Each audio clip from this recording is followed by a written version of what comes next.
Alam mo, kapag bumalik ako sa mga laalang pagkabata ko sa probinsya, parang kahapon lang ang lahat.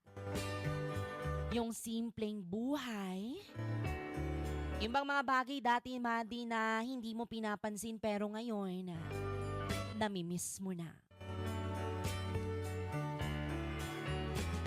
Madi, tuwing umaga, gigising ka sa tilaok ng manok at hindi sa alarm clock.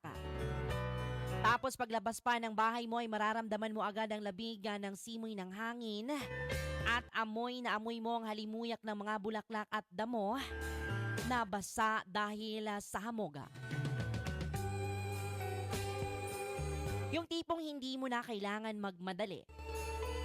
Dati, yung bang walang cellphone na hawak-hawakan, kundi pamalo lang ni nanay kapag late ka ng gumising. Tapos, didiretso ka na lang sa